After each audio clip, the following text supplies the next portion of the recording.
A'udzu billahi minasyaitonir rajim. Bismillahirrahmanirrahim. Allahumma shalli ala Muhammad wa ala ali sayyidina Muhammad wa man tabi'ahum bi ihsanin ila yaumiddin. Assalamualaikum rekan-rekan sekalian yang sangat berbahagia ya. Alhamdulillah pada kesempatan yang sangat luar biasa ini kita bisa ketemu lagi ya, melanjutkan kajian ringan, ngobrol santai seputar Quran, seputar tafsir, seputar hadis dan Islam secara umum. Semoga hidup kita, ilmu kita, rizki kita, keluarga kita, teman-teman kita, sahabat, tetangga, lingkungan kita, semuanya bermanfaat dan barokah, menyelamatkan dan membahagiakan kita semua di dunia wal akhirah. Amin ya rabbal alamin. Wa ta'awanu 'alal birri wat taqwa wa la ta'awanu 'alal itsmi wal 'udwan. Rekan-rekan sekalian, pada kesempatan kali ini saya ingin cerita ya mengenai pertanyaan apakah jin itu makhluk halus ya. Jadi sekarang coba kita akan tinjau makna jin itu dari kamus-kamus Arab yang muktabaroh ya. Dan juga makhluk halus. Kata kunci di sini yang penting adalah jin dan makhluk halus. Ya. Nah, paling tidak saya akan coba ya cari di kamus Arab, ya Lisanul Arab yang ditulis oleh Ibnu Mandur, ya, yang itu orang Tunisia yang wafat tahun 1302, ya, atau abad 8 Hijrah atau abad ke-14 Masehi atau abad 8 Hijrah. Itu Tunisia itu Afrika Utara ya, yang langsung bersinggungan ya, dengan Mediterranean Sea, Laut Mediterania. Yang kedua kita coba melihat di kamus Mufrodat Alfat Al-Quran atau Al-Mufrodat fi Ghorib Al-Quran karyanya Ar-Raghib Al-Asfahani, orang Iran yang wafat tahun 1108 ya, 1108 atau abad ke-6 Hijrah ya. Ini orang Iran, sebelahnya Irak ya. Atau bisa juga di kamus-kamus online ya, misalkan kita menggunakan almaani.com ya, atau di kamus-kamus Arab yang kecil ya, Muhammad Yunus atau Al-Munawir dan seterusnya dan seterusnya. Nah, rekan-rekan sekalian, kosakata pertama yang penting kita pahami adalah jin ya. Kalau kita membuka dari kata jannah, kata kerjanya jannah ya, aslinya atau asalnya, jadi asalnya jin itu artinya, asal secara bahasa itu artinya jin itu segala sesuatu yang tertutup oleh indera, itu disebut jin. Sekali lagi, segala apapun yang tertutup oleh indera itu disebut jin ya. Dari akar kata yang sama, kenapa bayi yang masih ada di dalam perut kandungan ibunya itu disebut janin? Itu juga dari kata jannah, janin, al-janin. Bayi yang berada di dalam perut ibunya disebut janin karena dia sedang tertutup dari indera kan. Makanya bayi itu disebut juga janin karena dia tertutup dari indera. Maksudnya di sini indera peraba ataupun indera mata telanjang ini.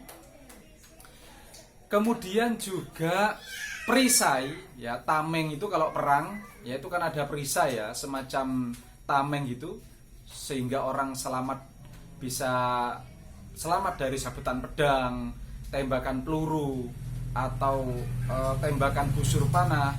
Perisai itu disebut junnah atau al-mijannah karena dia menutup ya, menjadi tameng, menjadi penutup, ditutup dari serangan pedang, pistol, peluru, panah dan seterusnya. Maka tameng itu atau perisai itu disebut junnah atau al-mijannah. Orang gila itu disebut majnun ya, al-majnun. Kalau kita pernah baca novel itu judulnya Laila Majnun, itu bagus itu novelnya ya, mengisahkan kasih tak sampai. Kalau teman-teman pernah mengalami kasih tak sampai ya, itu sangat mewakili itu novel itu. Oke, kembali. Orang yang gila itu disebut al-majnun. Dari kata jannah juga, al-majnun tertutup. Maksudnya akal sehatnya itu tertutup gitu. Sehingga dia disebut gila atau majnun. Ya. Kemudian jannah ya, biasanya di kita tuh surga itu di Quran itu kan jannah. Jannah itu yang sering diartikan dengan surga itu juga dari kata jannah ya. Ya, aslinya adalah kebun sebenarnya. Aslinya jannah itu berarti kebun. Kenapa kebun itu disebut jannah? Ya, karena kebun itu ditutupi oleh dedaunan yang rimbun, yang rindang pohon-pohonnya itu. Sehingga kebun itu tertutup oleh daun-daunan pepohonan yang rendang itu. Makanya kebun itu disebut dengan jannah, tertutup. Ya kan? Nah, rekan-rekan sekalian, itu arti yang pertama, jin ya. Yang kedua adalah kata makhluk halus, ya. Sebenarnya kalau saya itu cari di kamus-kamus Arab yang saya sebutkan tadi, ya, frase atau idofah atau phrase makhluk halus itu tidak ditemukan. Saya tidak menemukan frase dalam bahasa Arab ya. Ya, karena ini kita akan mengkaji Quran gitu ya. Itu tidak ada frase atau idofah misalkan al-makhluk, al-latif, makhluk halus, itu nggak ada itu frase itu atau idofah itu. Atau makhluk ad-daqiq, itu juga nggak ada, baik itu bentuk naat man'ud, sifat dan yang disifati seperti al-makhluk al-latif, al-makhluk ad-daqiq, al-makhluk al-murhaf, atau idofah makhlukul murhaf, makhlukul daqiq, makhlukul latif, itu nggak ada rekan-rekan sekalian. Ya, makhluk halus, istilah makhluk halus atau frase makhluk halus itu kita temukan di dalam KBBI, Kamus Besar Bahasa Indonesia. Cek makhluk halus online itu ya, terutama bisa dicek di online. Ya, makhluk halus menurut KBBI, ingat ini menurut KBBI ya. Makhluk halus menurut KBBI itu ya diartikan sebagai makhluk yang hidup, makhluk yang dianggap hidup di alam gaib, yang berada di alam fisik. Ya, sedangkan jin ini bangsa roh yang terbuat dari api. Ingat, ini adalah arti atau definisi KBBI. Hati-hati, bukan definisi Al-Quran, bukan definisi kamus-kamus Arab. Ya, ini yang harus kita waspadai, yang harus kita kritisi. Dasar dari kamus itu, rekan-rekan sekalian, Kamus Bahasa Indonesia itu mengumpulkan makna-makna, arti-arti yang terjadi di masyarakat. Sementara masyarakat juga tidak tahu dasarnya itu kalau dia mengatasnamakan Islam. Ya, maka apa betul itu bersumber dari Al-Quran atau hadis yang sahih, ya, atau sunnah? Maka perlu kita kritisi, karena KBBI itu tidak bisa menjadi dalil di dalam beragama Islam. Maka ini yang harus kita waspadai ini, ya. Jadi sekali lagi, makhluk halus yang diartikan sebagai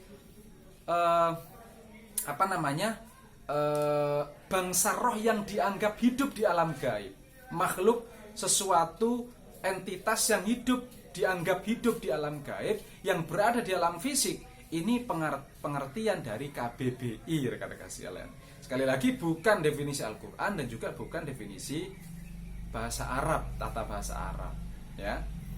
Begitu juga jin, ini perhatikan, jin itu ini juga menurut KBBI diartikan sebagai bangsa roh yang terbuat dari api. Apakah betul? Nah, ini nanti kita perlu kritisi rekan-rekan sekalian. Jadi sekali lagi, KBBI itu tidak bisa dijadikan dalil atau dasar rujukan kita di dalam beragama Islam. Apalagi kalau itu menyangkut hal metafisika, gaib-gaib seperti itu. Ini dasarnya itu harus Al-Quran ataupun hadis sahih yang menjelaskan Quran. Ya, jadi sekali lagi rekan-rekan sekalian, makhluk halus yang diartikan sebagai entitas atau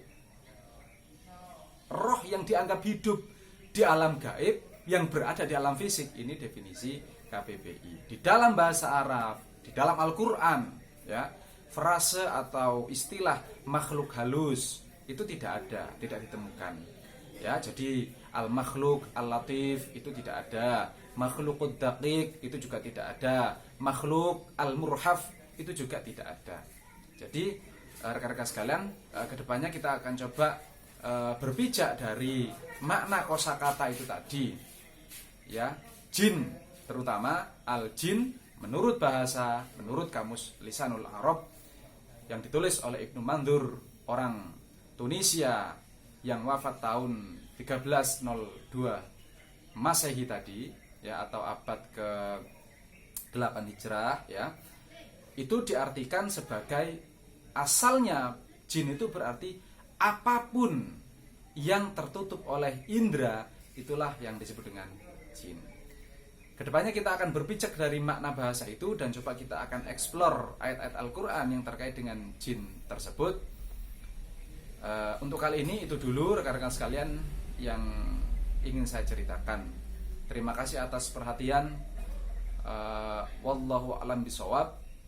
Wa akhiru da'wahum alhamdulillahirabbil alamin. Terima kasih. Assalamualaikum warahmatullahi wabarakatuh.